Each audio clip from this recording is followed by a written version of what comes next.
வணக்கம். சிறகடிக்க ஆசை சீரியலில் இனி என்ன நடக்க போகுது அப்படின்னு தான் பார்க்க போகிறோம். இந்த ஸ்ருதியை ஒரு வழியாக சரி பண்ணிடுறாங்க. எனக்கு ரொம்ப வயிறு பசிக்கு, வா நம்ம வெளில கிளம்பலாம் அப்படிங்கிறாங்க. அன்டைம் ஆயிடுச்சுடி அப்படிங்கிறாங்க. அப்போ ஆன்லைனில் புக் பண்ணித்தா அப்படிங்கிறாங்க. ஆன்லைனில் புக் பண்ணுறாங்க. புக் பண்ணோன்னே பிரியாணி வருது. அப்போ அண்ணாமலை தூக்கம் இல்லாமல் உட்காந்துட்ருக்காங்க. என்ன அங்கிள் இன்னும் தூங்கலையா அப்படிங்கிறாங்க. இல்லைம்மா இடையில எழுந்திரிச்சு தூக்கம் வரல, நீங்கள் தூங்கலையா அப்படிங்கிறாங்க. இல்லை அங்கிள் எனக்கு நைட்டுக்கான வயிறு பசிச்சு உடனே பிரியாணி ஆர்டர் பண்ணியிருக்கோம் அப்படிங்கிறாங்க. அப்படியா, சரி சரி சாப்பிடுங்க, நைட்டு செமிக்கணும் அப்படின்னு ஏதாவது வெண்ணி ஏதாவது சாப்பிட்டுக்கிடுங்க அப்படிங்கிறாங்க. சரி அங்கிள் அப்படின்னு சொல்லி வாங்கி கொண்டு சாப்பிட்றாங்க.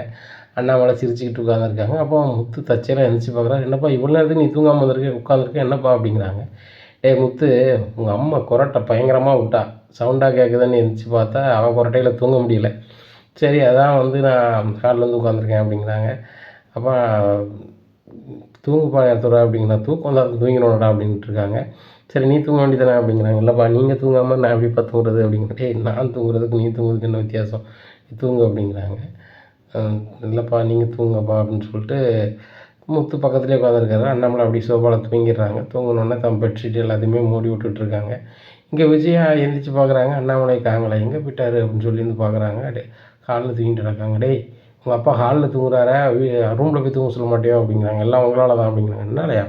ஆமாம் நீங்கள் கொரட்டை ஓவராக சவுண்டு விட்டுருப்பீங்க போல், அதனால தான் இங்கே வந்து படுத்து தூங்குறாரு அப்படிங்கிறாங்க. உடனே ம் அப்படின்னு சொல்லிட்டு போயிடுறாங்க. இங்கே மீனா முழிச்சு பார்க்குறாங்க. ஏங்க என்னாச்சு அப்படிங்கிறாங்க. இல்லை அப்பாவுக்கு தூக்கம் வராமல் ஹாலில் உட்காந்துருந்தாங்க, அப்படியே தூங்கிட்டாங்க, அதான் என் பெட்ஷீட்லாம் மூடி விட்டேன் அப்படிங்கிறாங்க. எங்கே ஏற்கனவே உங்களுக்கு குளிருதுன்னு சொன்னீங்களே, என்னோட பெட்ஷீட்டை வச்சுக்கோங்க அப்படிங்கிறாங்க. இல்லை மீனா உனக்கு குளிர தானே செய்யும் அப்படிங்கிறாங்க. 2 பேரும் ஒரே பெட்ஷீட்டில் உட்காந்துருக்காங்க அண்ணாமலை பக்கத்துலேயே. இப்படியா இருக்குது. காலையிலே விடியுது. விடிஞ்சோடனே ஸ்ருதி கேட்குறாங்க, நீங்கள் 2 பேரும் நைட்டு தூங்கலை அப்படிங்கிறாங்க. உடனே அண்ணாமலை என்ன முத்து ஸ்ருதி சொல்கிறா அப்படிங்கிறாங்க. ஆமாப்பா குளிர் ஓவராக இருந்துச்சுலப்பா, தான் 2 பேரும் தூங்கல அப்படிங்கிறாங்க. அண்ணாமலை ரொம்பவே மனசு சங்கடப்படுதார். அப்போ அண்ணாமலை சொல்கிறாரு, டேய் ரவி, நீ அவன்கிட்ட நல்லா பேசுகிற முத்துட்ட அவனுக்கு சொல்லி புரிய வை, மாடியில் ரூம் கட்டுறதுக்கு அப்பா பணம் தருதான், அதை வாங்கிக்கோ அப்படின்னு மட்டும் நீ சொல்லு அப்படிங்கிறாங்க. டேய் ரவி, டேய் முத்து, அப்பா சொல்லிட்டாங்களாடா வாங்கிக்கோடா அப்படிங்கிறாங்க. இல்லை அப்படிங்கிறாங்க. டேய் இப்போ பூரா குளிர் மாதம்டா, மழை புயல் அப்படி இப்படின்னு வரும். அப்படின்னு வரும்போது பயங்கரமாக குளிரும், அதுவும் ஹாலில் தூங்க முடியாது, நீங்கள் மொட்டை மாடியில் மாற்றி மாற்றி எப்படி தூங்குவீங்க, கஷ்டம் அப்படிங்கிறாங்க. உடனே இல்லைப்பா நானும் மீனாவும் என்றைக்கு உழைக்கிறோமோ அன்றைக்கி மாடியில் ரூம் கட்டிக்கிறோம் அப்படிங்கிறாங்க. உடனே விஜயா இருமுறாங்க. ஏங்க அது ஒரு காலமும் நடக்க போகிறதில்ல, சும்மா சொல்லிக்கிட்டே இருக்க வேண்டியதான் அப்படின்ட்டு இருக்காங்க. உடனே இங்கே நக்கலாக ரோகிணியும் சிரிக்கிறாங்க, மனோஜும் சிரிக்கிறாங்க. இப்படியா இருக்குது. ரோகிணியும் முத்து அப்படி நைஸாக முறைக்கிறாரு. இப்படி இருக்கும்போது ஒரு கால் பண்ணுறாங்க ரவிக்கு. ஒரு ஆள் ரவி ஃப்ரெண்டு ஃபோன் பண்ணி, டிவியில் விளம்பரம் பார்த்தியா அப்படிங்கிற. பார்க்கலையா அப்படிங்க, நீ முதல்ல அதை பாரு அப்படிங்கிறாங்க. உடனே டிவி வச்சு பார்க்குறாங்க. பார்க்கும்போது ரவி ரெஸ்டாரண்ட்டில் ஒரு ஆஃபர் போட்டிருக்காங்க. கணவன் மனைவியாக பாரம்பரிய உணவு சமைத்தல் போட்டியில் வெற்றி பெறுபவர்களுக்கு 10 லட்ச ரூபா பரிசு. குறிப்பிட்ட தேதியில் ஒரு தேதியை போட்டிருக்காங்க. அந்த தேதியில் வந்து உணவு போட்டி நடக்குது. பேர் கொடுக்கறதுக்கு 2 நாளைக்கு முன்கூட்டியே கொடுக்க வேணும். அப்படி அந்த போட்டியில் கலந்துக்கிட்டவங்க சாப்பாடை அங்கே இருக்கிறவர்களே சாப்பிடுவாங்க. அந்த விருந்தினர்கள் எல்லோரும் சாப்பிடுவாங்க. அதில் அதிகப்படியான ஓட்டு யாருக்கு கிடைக்குதோ அவங்க தான் வெற்றி பெற்றதாக அறிவிக்கப்படுவோம் அப்படின்னு சொல்லி போட்டிருக்காங்க. இதை பார்த்தோன்னா ரவி சிரிக்கிறாரு. சிரித்தோடனே என்னடா சிரிக்கிற அப்படிங்கிறாங்க. இல்லை இதை நான் மேடத்திட்ட சொன்னேன், ஆனால் மேடத்திட்ட பரிசு இவ்வளோ கொடுக்கணும்னு நான் சொல்லலை, அந்த மாதிரி பண்ணால் நல்லாயிருக்குன்னு சொன்னேன், மேடம் ஏற்றுருக்காங்க அப்படிங்கிறாங்க. அதானே உங்கள் மேடம் ஓ சொல்ல கேட்டு தானே ஆடுவோம் அப்படிங்கிறாங்க. டேய் ரவி, அப்போ ரெஸ்டாரண்ட்டில் சாப்பிட்றவங்களுக்கு 10 லட்சமா அப்படின்னு சொல்லி மனோஜ் கேட்குறாரு. டேய் ஒழுங்காக பாருடா ஆர்வ கோளாறு, பாரம்பரிய உணவை புருஷன் பொண்டாட்டியாக சமைச்சு என்ன கொடுக்கணும், அதை யார் சாப்பாடு நல்லாயிருக்கோ அவங்களுக்கு 10 லட்ச ரூபா பரிசு எங்கள் ரெஸ்டாரண்ட்லேருந்து கொடுப்போன்னு சொல்லியிருக்காங்க. அதுக்கு நிறைய பேர் வந்து விளம்பரம்லாம் பண்ணுவாங்க, இந்த மாதிரிலாம் இருக்குது அப்படிங்கிறாங்க. இதை கேட்ட மனோஜ் முழிக்கிறாரு. ரோகிணி, நம்ம ஏதாவது சமைக்கலாமா, உனக்கு தான் வந்து தெரியும்ல, நீ மலேசியாலாம் வந்து நிறைய ருசியாக சாப்பிட்ருப்ப அப்படிங்கிறாங்க. மனோஜ் அவங்க பாரம்பரியமெல்லாம் சமைக்க சொல்கிறாங்க அப்படிங்கிறாங்க. ஆமாம், நீ அந்த சமையல் வந்து ரொம்ப பாரம்பரியமாக இருக்கணும், இயற்கை முறையில் இருக்கணும், அதுபோக வந்து உடலுக்கும் ரொம்ப நல்லா இருக்கணும், டேஸ்ட்டாகவும் இருக்கணும் அப்படிங்கிறாங்க. உடனே மீனா முழிக்கிறாங்க. மீனா நீ சூப்பராக பண்ணிடுற மீனா அப்படிங்கிறாங்க. ஏங்க இந்த வீட்டில் இட்லியும் தோசையும் சுட்டுக்கிட்டு இருந்தால் உடனே எல்லாம் சமைச்சு இது பண்ணிட முடியுமா? ஏதோ புது தம்பதிகளுக்கு ஏதோ போட்டி வச்சாங்கன்னா அவங்களுக்கு கூறு இல்லாமல் எங்களுக்கு பரிசு கொடுத்துட்டாங்க, இவங்க கஷ்டப்படுறாங்கன்னு சொன்னேன். உடனே இதில் கொடுத்துருவாங்களா, டேய் ரவி, முத்துவையும் மீனாவையும் தேவையில்லாமல் ஆசைப்பட வேண்டாம்னு சொல்லு அப்படிங்கிறாங்க. உடனே அண்ணாமலை சொல்கிறாங்க, மீனா நான் சொல்கிறேம்மா, இந்த போட்டியில் ஜெயிக்கிறதுக்கு உனக்கும் முத்துக்கும் அதிக வாய்ப்பு இருக்குது. நீங்கள் 2 பேரும் அந்த போட்டியில் கண்டிப்பாக கலந்துக்கிடுங்க. டேய் ரவி, அந்த அப்ளிகேஷன் வாங்கி கொண்டு கொடு அப்படிங்கிறாங்க. சரிப்பா அப்படிங்கிறாங்க. உடனே மீனா சொல்கிறாங்க, மாமா எனக்கு அந்தளவுக்குலாம் வந்து சமைக்க தெரியுமான்னு தெரில, வீட்டில் ஏதோ சமைச்சு கொடுத்துட்ருக்கேன் அப்படிங்கிறாங்க. உடனே ஸ்ருதி சொல்கிறாங்க, எனக்கு அந்த மீத்து நடத்துகிற போட்டி எனக்கு பிடிக்காது தான். ஆனால் மீனா உங்களுக்காக நான் அந்த போட்டிக்கு வருவேன். கண்டிப்பாக நீங்கள் சமைக்கிறீங்க, ஜெயிக்கிறீங்க, நான் உங்களுக்கு சப்போர்ட் பண்ணுறேன் அப்படிங்கிறாங்க.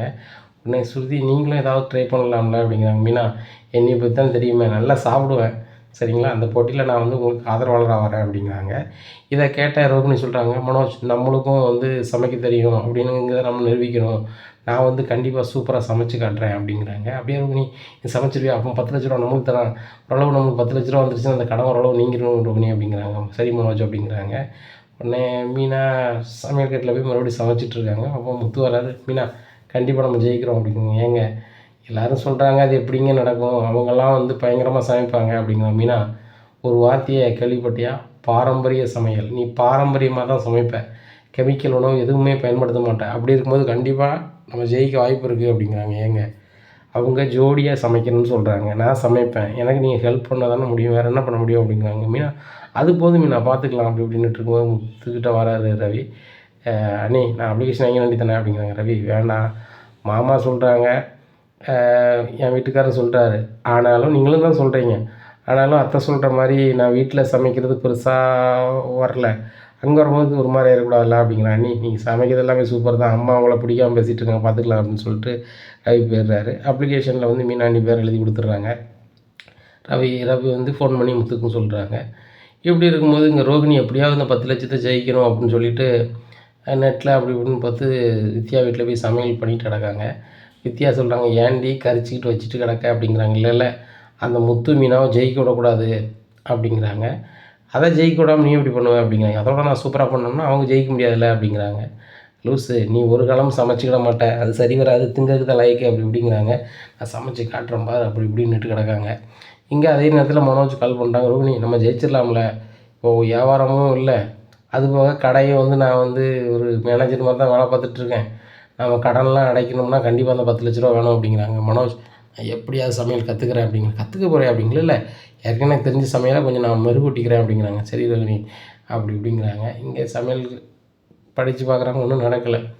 அந்த நாளும் வந்துடுது, எல்லாருமே வந்து அந்த ரெஸ்டாரண்ட்டில் வந்து கலந்துக்கிறாங்க.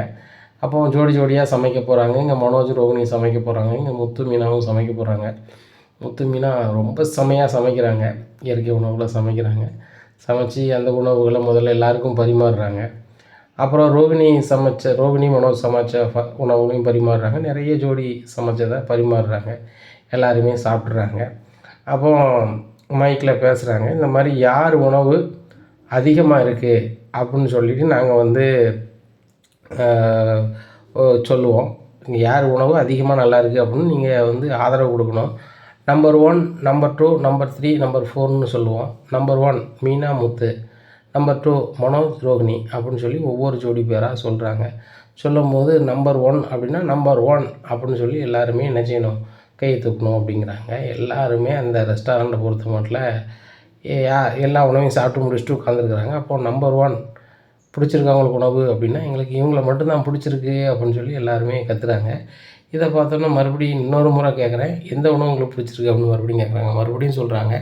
அப்போ அதில் இருக்கிற நிறைய பேர் எந்திரிச்சு சொல்கிறாங்க, நீங்கள் எத்தனை முறை கேட்டாலும் பாரம்பரிய உணவில் ரொம்ப சூப்பராக சமைச்சிருக்கிறது இந்த முத்து மீனாவும் தான் அப்படிங்கிறாங்க. இதில் மீத்துக்கு ரொம்ப சந்தோஷம். ரவி இது உங்கள் அண்ணனும் உங்கள் அண்ணியும் தானே அப்படிங்கிறாங்க. ஆமாம் மேடம் அப்படிங்கிறாங்க.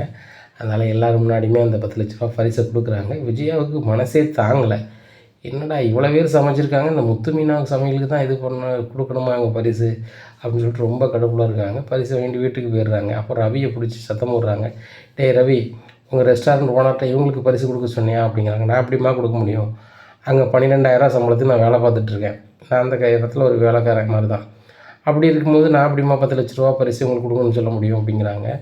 இங்கே அண்ணாமலை பயங்கர சந்தோஷமாக இருக்குது, என்ன விஜயா அப்படிங்கிறாங்க. ஏங்க இவங்களுக்கு எப்படிங்க பரிசு கொடுப்பாங்க அப்படிங்கிறாங்க. அவங்க பாரம்பரிய முறையிலே நல்லா சமைச்சிருக்காங்க, நானும் அந்த சாப்பாடை சாப்பிட்டேன், நானும் அவங்களுக்கு ஓட்டு போட்டிருக்கேன் அப்படிங்கிறாங்க. உடனே நீ யார் ஓட்டு போட்டா அப்படிங்கிறாங்க. நான் ரோகிணிக்கும் மனோஜுக்கும் அப்படிங்கிறாங்க. அவங்களுக்கு கிடைச்ச ஓட்டு ஒரே ஓட்டு உன் ஓட்டு மட்டும்தான் அப்படிங்கிறாங்க. ரோகிணி கவுந்துட்டே நிற்கிறாங்க. உடனே முத்து சொல்கிறாரேப்பா இந்த 10 லட்ச ரூபாயை வச்சு மனோஜ் கடனை ஏதாவது அடைக்கிறதுக்கு பாருங்கப்பா அப்படின்னு சொல்லி கொடுக்குறாங்க. உடனே மனோஜ் வாயை பொழக்கிறாரு. உடனே அண்ணாமலை சொல்கிறாங்க அதெல்லாம் தேவையில்லை, நீ இந்த பனிக்குள்ளேயும் குளிருக்குள்ளேயும் தூங்குதீங்க 2 பேரும். நான் நேற்று தூக்கம் வராமல் வந்து ஹாலில் தூங்கும் போது தான் எனக்கு அவ்வளோ கஷ்டம்னு எனக்கு தெரிஞ்சிச்சு, ரொம்ப கஷ்டம், நீங்கள் பேசாமல் மாடியில் ரூம் கட்டிக்கிடுங்க அப்படிங்கிறாங்க. சரிப்பா மாடியில் கட்ட 4 லட்ச ரூபா தானப்பா, மீதி 6 லட்ச ரூபா மனோஜ்ட்ட கொடுங்க அப்படிங்கிறாங்க. அப்பவும் மனோஜ் வாயை பொழக்கிறாரு. டேய் 4 லட்ச ரூபாய்க்கு ரூம்பை கட்டுங்க, மீதி 6 லட்ச ரூபா இருக்குது, இப்போ இருக்க காரு மாதிரி ஒரு 3 காரு வாங்கி போட்டு ஓட்டி ஜெயிக்க பாருங்க அப்படிங்கிறாங்க. இல்லைப்பா நான் மனோஜுக்கே கொடுக்குறேன் அப்படிங்க. இல்லை நீ வாழ்க்கையில் ஜெயிக்கணும், அதை இந்த அண்ணாமலை கடைசி காலத்தில் நான் பார்க்கணும். மனோஜ் வந்து அவன் கடனை அடைச்சி அந்த ரெஸ்டாரண்ட்டை நம்ம ஃபர்னிச்சர் கடையை நடத்திடுவாங்க நம்பிக்கை எனக்கு இருக்குது அப்படிங்கிறாங்க. இங்கே மனோஜை வந்து ரோகிணி பார்க்குறாங்க. உங்கள் அப்பா கிடைக்கிற உணத்தையும் கிடைக்க விட மாட்டார் போல், கடையும் தம்பி முத்து தர விட மாட்டான் போல் உனக்கு அப்படின்னு சொல்லிட்டு முகத்தை பார்க்குறாங்க. இங்கே மனோஜ் எப்படியாவது ரோகிணி உங்கள் வீட்டிலேருந்து பணத்தை வாங்கி கொண்டு கொடுத்தேன்னா அதுக்கு எல்லா பிரச்சனையும் தீர்த்துருவேன் அப்படின்னு சொல்லி ரோகிணியை பார்க்குறாங்க. இங்கே விஜயாவுக்கு சரியான கடுப்பாக இருக்குது. இந்த முத்து மீனாவுக்கெல்லாம் 10 லட்ச ரூபா பரிசு கிடைக்கி மனோஜுக்கு கடையும் திரும்பி வர மாட்டுக்கு, ரோகிணி மூலமாக ஒரு நல்லதும் நடக்க மாட்டுக்கு, என்ன பண்ணுறதுன்னு ஒன்றுமே புரியலையே அப்படின்னு சொல்லிட்டு இங்கே பார்வதிக்கு கால் பண்ணுறாங்க. பார்வதி ரோகிணி சொத்தை ஒரே இடவா வந்து நம்ம எப்படியாவது வாங்கணும், அதுக்கு என்ன பண்ணலாம் அப்படிங்கிறாங்க. அதுக்கு என்ன பண்ணுறது, மலேசியாவில் யாரையாவது இங்கே வர சொல்லி ரோகிணியோட நிலைமையை வந்து அவங்க சொந்தக்காரங்கக்கிட்ட சொல்ல வைக்கணும். ரோகிணி எவ்வளோ கஷ்டப்படுறா, இவ்வளோ கஷ்டப்படுறதுக்காக அந்த பிள்ளைய எவ்வளோ செல்வ வளர்த்தீங்க அப்படின்னு சொல்லி அவங்க அப்பாவுக்கு புரியுது மாதிரி ஏதாவது பண்ணணும் அப்படிங்கிறாங்க. அப்போ என்ன தான் பண்ணுறது அப்படிங்கிறாங்க. நீ நேரில் வா பேசிக்கணும் அப்படின்னு சொல்லி பார்வதி வீட்டுக்கு கூப்பிட்றாங்க. சரி நான் வாரேன் ஃபோனை வை அப்படிங்கிறாங்க. இனி என்ன நடக்கும் இந்த விஜயா வீட்டில் அப்படிங்கிறத பொறுத்திருந்து பார்க்கலாம். நம்ம சேனலை நீங்கள் மறக்காமல் லைக் அண்ட் சப்ஸ்கிரைப் பண்ணுங்கள். நன்றி, வணக்கம்.